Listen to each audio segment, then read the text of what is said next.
Question था, कोशिका की खोज किसने की है? नॉर्मल क्वेश्चन है। कोशिका की खोज की है रॉबर्ट हुक ने। किसने की है भाई? रॉबर्ट हुक ने। कब की है? 1665 में। कब की है? 1665 में। ठीक है। देखो दूसरा क्वेश्चन आप लोगों से पूछ ले कि जीवित कोशिका की खोज किसने की है, तो आप बताएंगे ल्यूवेनहोक ने। जीवित कोशिका की खोज किसने की है? ल्यूवेनहोक ने। पूरे पर्सन कोशिका से संबंधित आज की क्लास में हम पढ़ने जा रहे हैं, इसलिए ध्यान से सुने। ल्यूवेनहोक ने 1674 में की थी, रॉबर्ट हुक ने 1665 में की है। रॉबर्ट हुक ने 1665 में, लेकिन रॉबर्ट हुक ने कौन सी कोशिका की? निर्जीव कोशिका की। और सजीव कोशिका की खोज कर रहे हैं कौन? ल्यूवेनहोक। ल्यूवेनहोक 1674 में सजीव कोशिका की खोज कर रहे हैं। फिर नेक्स्ट महत्वपूर्ण क्वेश्चन है, कोशिका का सिद्धांत किसने दिया है? तो स्लाइडेन व स्वान नामक वैज्ञानिक जो हैं उन्होंने कोशिका सिद्धांत दिया है। कोशिका सिद्धांत किसने दिया है? स्लाइडेन व स्वान नामक वैज्ञानिक ने। कब दिया है? 1838-39 में। 1838-39 में कोशिका सिद्धांत दिया है। याद रखना, स्लाइडेन व स्वान ने दिया है कोशिका सिद्धांत। स्लाइडेन व स्वान ने दिया है 1838-39 में दिया है। 1838-39 में दिया है। इस सिद्धांत के अनुसार क्या है? पेड़ पौधे हो या जंतु, यानी कि सभी सजीव जो होते हैं वो कोशिकाओं से मिलकर बने होते हैं। ये कोशिका सिद्धांत की पहली बात है। सभी सजीव कोशिकाओं से मिलकर बने होते हैं, ये कोशिका सिद्धांत की पहली बात है। दूसरी बात क्या है? प्रत्येक जीव का प्रारंभ एक कोशिका से होता है। प्रत्येक जीव का प्रारंभ किससे होता है? एक कोशिका से होता है। ठीक है, ये बातें आप ध्यान में रखिए। ये सिद्धांत कौन सा कहलाता है? कोशिका सिद्धांत कहलाता है। कौन सा सिद्धांत कहलाता है? कोशिका सिद्धांत। प्रत्येक जीव का प्रारंभ एक कोशिका से होता है, और जो चाहे सजीव कोई भी हो, चाहे पेड़ पौधे हो या जीव जंतु हो, उनका शरीर कोशिकाओं से मिलकर बनता है। यानी कि कोशिका क्या है? सजीव की संरचनात्मक व क्रियात्मक इकाई को क्या कहते हैं? कोशिका कहते हैं।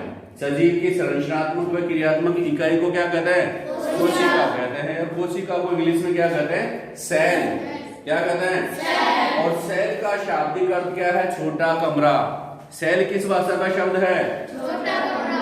लैटिन भाषा का शब्द है, और उसका अर्थ होता है छोटा कमरा या खाली स्थान। समझ गए? सेल कौन सी भाषा का शब्द है? लैटिन भाषा का शब्द है। किस भाषा का शब्द है? लैटिन भाषा का शब्द है। फिर एक और वैज्ञानिक आए 1855 में। ये मत समझना आ गए थे बचपन में। कब आए थे? 1855 में। नाम था वीरचोव। क्या नाम था? वीरचोव। इसने एक बात कही कि नई कोशिकाएं जो होती है ना, वो पुराने वाली कोशिकाओं से बनती है। नई कोशिकाओं का निर्माण पूर्ववर्ती कोशिकाओं से होता है। बहुत बार एग्जाम में प्रश्न पूछ लेते हैं, लिखा हुआ आ जाता है कि नई, ये है कथन किसका है? कौन सा कथन? नई कोशिकाओं का जो निर्माण है या नई कोशिकाओं की उत्पत्ति जो है वह पूर्ववर्ती कोशिकाओं से होती है। यह किसने कहा बच्चा? वीरचोव ने कहा। कब कहा? ये मत कह देना कह दिया था बचपन में। कब? 1855 में। ये मत कहना कि कह दिया था बचपन में। 1855 में ये कहा इसने। किसने कहा? वीरचोव ने कहा।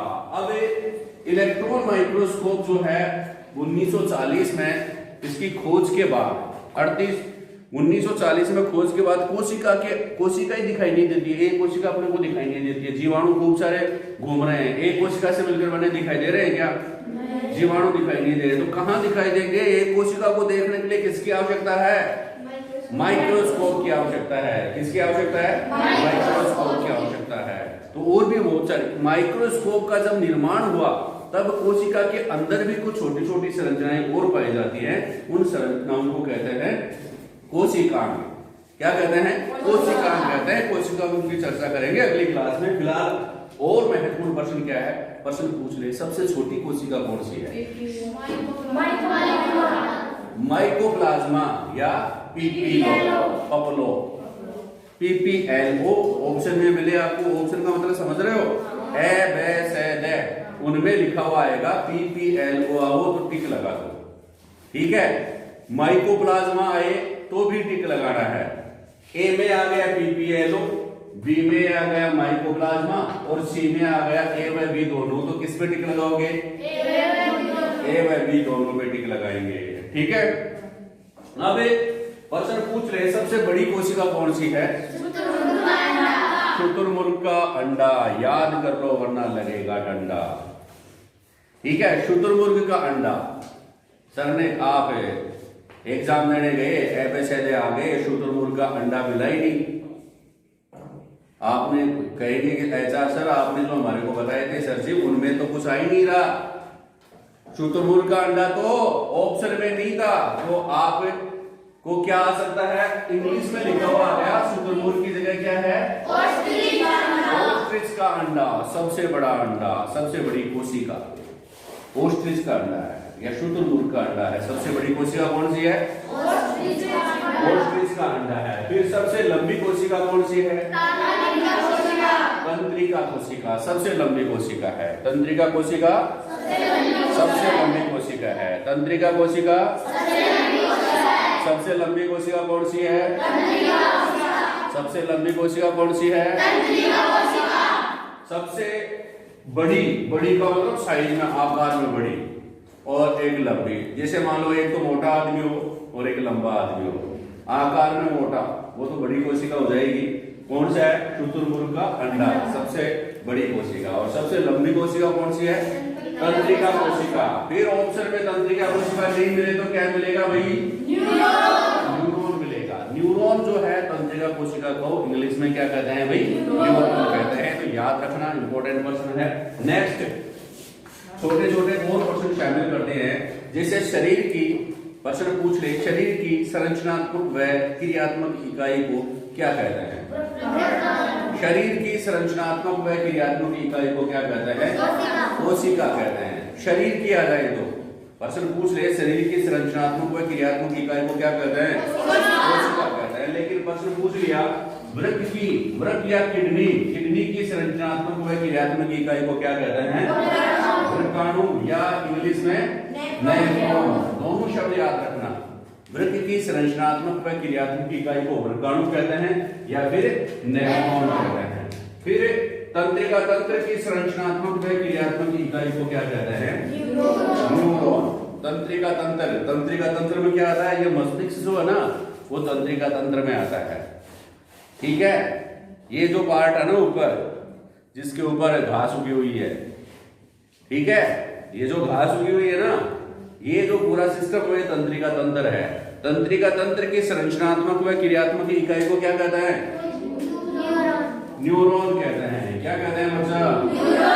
न्यूरॉन कहते हैं। समझ गए? या तंत्रिका कोशिका भी कहते हैं। न्यूरॉन नहीं आए तो आप लोगों से क्या पूछ सकते हैं? तंत्रिका कोशिका। क्या पूछ सकते हैं? तंत्रिका कोशिका। एफएसए में क्या मिल सकता है? तंत्रिका कोशिका। और तंत्रिका कोशिका नहीं मिले तो क्या मिलेगा? न्यूरॉन। न्यूरॉन। क्या मिलेगा? न्यूरॉन। आगे बात समझ में? अब और प्रश्न बढ़ जाता है कोशिका से संबंधित। एक कोशिकीय निम्नलिखित में से एक कोशिकीय जीव, यानी कि ऐसा जीव जिसमें सिर्फ एक कोशिका ही पाई जाती है और वह जीव अपनी सारी क्रियाएं, खाना है, उत्सर्जन है, जनन है, सारी क्रियाएं जो होती हैं, चलन है, वो किससे करता है? सिर्फ एक कोशिका से करता है। सिर्फ एक कोशिका से, जो अपने को तो बिना चश्मे के, क्या बिना सूक्ष्मदर्शी के तो दिखाई नहीं देते ऐसे जीव। तो एक कोशिकीय जीवों के उदाहरण कौन कौन से? ये प्रश्न पूछ ले कि निम्नलिखित में से कौन सा जीव एक कोशिकीय जीव है या एक कोशिकीय जीव नहीं है। है तब तो एक ही पूछेगा, और नहीं है तो तीन इसके होंगे, जो एक मोटा जीव होगा कोई दूसरा। ठीक है, तो कौन कौन से जीवों में एक कोशिका पाई जाती है? अमीबा, क्लेमाइडोमोनास, पैरामीशियम, जीवाणु, प्लाज्मोडियम। अमीबा, पैरामीशियम, क्लेमाइडोमोनास, जीवाणु, प्लाज्मोडियम, इनमें क्या है? एक कोशिका ही पाई जाती है। इनमें क्या है? एक कोशिका। ठीक है, और जीवाणु जो है उसको इंग्लिश में क्या कहते हैं? बैक्टीरिया। बैक्टीरिया भी कहते हैं। अब सबसे महत्वपूर्ण प्रश्न और आ रहा है कि निम्नलिखित में से किस जीव में प्रोकैरियोटिक कोशिका पाई जाती है? तो ये कंसेप्ट याद रखें। प्रोकैरियोटिक कोशिका किसमें पाई जाती है भाई? जीवाणु में पाई जाती है और नीलकणिक शैवाल में पाई जाती है और माइकोप्लाज्मा में पाई जाती है। तब मैं इनको समझा देता हूं कोशिका के बारे में। प्रोकैरियोटिक कोशिका कौन सी होती है, यूकैरियोटिक कोशिका कौन सी होती है। ध्यान में देखना आप कि कोशिका जो है ये मुख्यतः दो प्रकार की अपन बांटते हैं इसमें, समझो, ध्यान से सुनना, ठीक है। एक तो कोशिका कौन सी बता रहा हूं मैं, प्रोकैरियोटिक, और दूसरी है यूकैरियोटिक,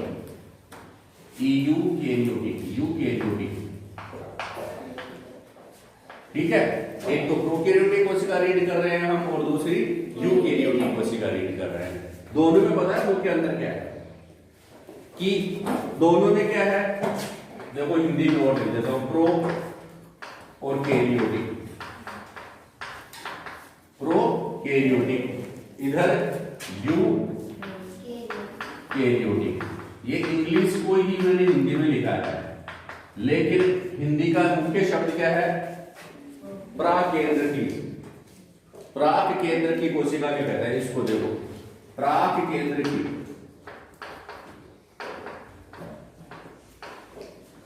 प्राकेंद्रकी, और इसको कहते हैं सुकेंद्रकी।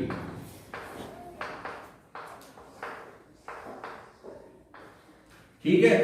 दोनों को अगर हिंदी भी अपने को अच्छी आती है ना तो दोनों को समझ करके अपन कर सकते हैं। देखो दो शब्द हैं इसमें, दोनों में एक चीज तो कॉमन है, एक तो कौन सी, ये कैरियोटिक और केंद्र की, इधर भी कैरियोटिक और केंद्र की लिखा हुआ है, ठीक है, समझ गए। यानी कि ये दोनों जो है ना, इनमें डिफरेंस क्या है, एक तो प्राक या प्रो, ठीक है, और इसमें क्या है, यू, ठीक है, यही तो है अंतर। और कैरियोटिक लिखा हुआ है, ठीक है। यानी कि प्राक का मतलब जो होता है, इनका मतलब अपने को पता है ना, तो इसकी आप परिभाषा जान सकते हैं। प्रो का मतलब होता है पहले का, पहले का केंद्रक पाया जाए, जिसमें पहले का केंद्रक पाया जाए। कैरियोटिक का मतलब होता है केंद्रक, पहले का केंद्रक जिसमें पाया जाए। समझे क्या बात को। प्रो का मतलब होता है पहले का केंद्रक जिसमें पाया जाए, और यू का मतलब होता है आधुनिक केंद्रक। यू थे आधुनिक, तो लो यू आधुनिक केंद्रक पाया जाए। ऐसी कोशिका है जिसमें पहले का केंद्रक पाया जाता है, उनको तो प्रोकैरियोटिक कोशिका कहते हैं। जिनमें आधुनिक केंद्रक पाया जाता है उन्हें यूकैरियोटिक कोशिका कहते हैं। अब थारा दिमाग में प्रश्न आ रहे हो को नहीं, पहले वो केंद्र कौन सा है, आधुनिक केंद्र कौन सा है, ठीक है। पहले का आदमी कैसा था और आधुनिक आदमी कैसा है। पहले का आदमी कैसा था भाई, पूंछ भी थी और ऐसे नंगा पुंगा घूमता रहता था, जंगल में घूमता रहता था ना, ऐसा ही घूमता रहता था ना, कोई आवरण नहीं पहन रखा था उसने, नहीं था ना आवरण चारों शरीर के, ऐसे ही जंगल में घूमते रहते थे, वो घूमते रहते थे। और आधुनिक क्या है, एकदम पोके रहता है, एकदम सही तरीके से रहता है, कवर रहता है उनके चारों तरफ, ढके हुए रहते हैं, है कि नहीं है, है कि नहीं है। इसी प्रकार क्या है, पहले के जो केंद्रक जो है उसके चारों तरफ देखो, ये कोशिका है, ये तो कोशिका है, और कोशिका का बीच में जो है ना वो एक गोल संरचना पाई जाती है, उसको केंद्रक कहते हैं। उसको क्या कहते हैं, केंद्रक। लेकिन और इस केंद्रक में आनुवंशिक पदार्थ, गुणसूत्र पाए जाते हैं, समझ गए, ये कोशिका है। लेकिन जो पहले का केंद्रक जो था ना, उसमें क्या है, जो गुणसूत्र जो है ऐसे बिखरे रहते थे, ऐसे उसके चारों तरफ झिल्ली नहीं थी, केंद्र के चारों तरफ, केंद्र के चारों तरफ क्या नहीं थी, झिल्ली। और जो आधुनिक कोशिका जो है उसमें क्या है, जो केंद्रक है उसके चारों तरफ झिल्ली है, और इसमें गुणसूत्र जो है वह स्थित होता है ऐसे। लेकिन पहले का जो केंद्रक है उसमें जो गुणसूत्र कोशिका चरण में ऐसे ही रहता है, उसके चारों तरफ झिल्ली नहीं पाई जाती। समझ गए क्या बात को। मतलब ऐसी कोशिकाएं जिनमें केंद्रक के चारों तरफ केंद्रक झिल्ली नहीं पाई जाती, केंद्रक झिल्ली नहीं पाई जाती है। किसमें नहीं पाई जाती है? प्रोकैरियोटिक कोशिकाओं में केंद्रक झिल्ली नहीं पाई जाती। किसके चारों तरफ है? केंद्रक झिल्ली है, केंद्रक के चारों तरफ।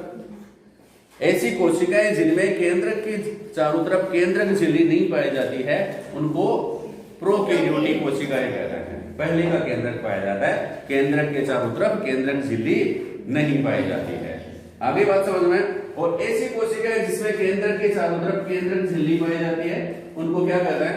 यूकैरियोटिक कोशिका। समझ में आ गई बात? क्वेश्चन पूछ सकते हैं। इसके अलावा और बात ध्यान में रखेंगे कि इनमें प्रोकैरियोटिक कोशिकाओं में सिर्फ एक ही कोशिकांग पाया जाता है।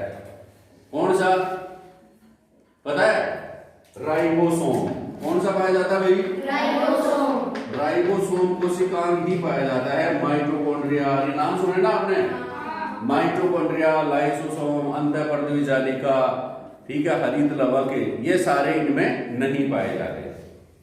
किसमें नहीं पाए जाते? प्रोकैरियोटिक कोशिकाओं में झिल्ली युक्त कोशिकांग नहीं पाया जाता है, केंद्रक भी नहीं पाया जाता है, केंद्रक के चारों तरफ झिल्ली नहीं पाई जाती है। आगे बात समझ में। तो राइबोसोम जो होते हैं वो किसमें पाए जाते हैं? इसमें भी पाए जाते हैं राइबोसोम, इसमें भी पाए जाएंगे। समझ गए? लेकिन प्रोकैरियोटिक कोशिकाओं में सिर्फ कौन सा कोशिकांग पाया जाता है? राइबोसोम। और राइबोसोम का भी प्रकार है। प्रोकैरियोटिक कोशिकाओं में 17S राइबोसोम पाए जाते हैं, याद रखना। प्रोकैरियोटिक कोशिकाओं में किस प्रकार के राइबोसोम पाए जाते हैं? 17S। इतना याद कर लो, आगे आप और बताएंगे। और यूकैरियोटिक कोशिकाओं में 80S प्रकार के राइबोसोम पाए जाते हैं। समझ गए? यूकैरियोटिक कोशिकाओं में किस प्रकार के राइबोसोम पाए जाते हैं? 80S। और प्रोकैरियोटिक कोशिकाओं में 17S। आगे बात समझ में। फिर उदाहरण आप लोगों को जरूर याद करना कि प्रोकैरियोटिक कोशिकाओं के उदाहरण कौन कौन से हैं। एक तो जीवाणुओं में प्रोकैरियोटिक कोशिका पाई जाती है, दूसरा नील हरित शैवालों में प्रोकैरियोटिक कोशिका पाई जाती है, और तीसरा माइकोप्लाज्मा जो है उसमें भी प्रोकैरियोटिक कोशिका पाई जाती है। ठीक है, ध्यान रखना। नील हरित शैवाल जो है उनको इंग्लिश में साइनोफाइसी भी कहते हैं। क्या कहते हैं? साइनोफाइसी। और जीवाणु को क्या कहते हैं इंग्लिश में? बैक्टीरिया भी कहते हैं। शाबाश। तो ये चीजें आप लोग याद रखेंगे। नील हरित शैवाल को क्या कहते हैं? साइनोफाइसी। उनमें कौन किस प्रकार की कोशिका पाई जाती है? प्रोकैरियोटिक कोशिका। किस प्रकार की? प्रोकैरियोटिक कोशिका। जीवाणु में किस प्रकार की कोशिका पाई जाती है? पहले वाला कोशिका, प्रोकैरियोटिक कोशिका। जीवाणु में पहले वाली, नील हरित शैवालों में पहले वाली, और माइकोप्लाज्मा में भी पहले वाली। माइकोप्लाज्मा क्या है भाई? बताया था ना, सबसे छोटी कोशिका कौन सी है? माइकोप्लाज्मा सबसे छोटी कोशिका है। आगे बात समझ में। ये तो कुछ आधे पर्सन ही हमने सेल से पढ़े हैं, आधे और इम्पोर्टेंट पर्सन अगली क्लास में हम आप लोगों को बताएंगे। तब तक के लिए पढ़ते रहें, आगे बढ़ते रहें। थैंक यू, धन्यवाद।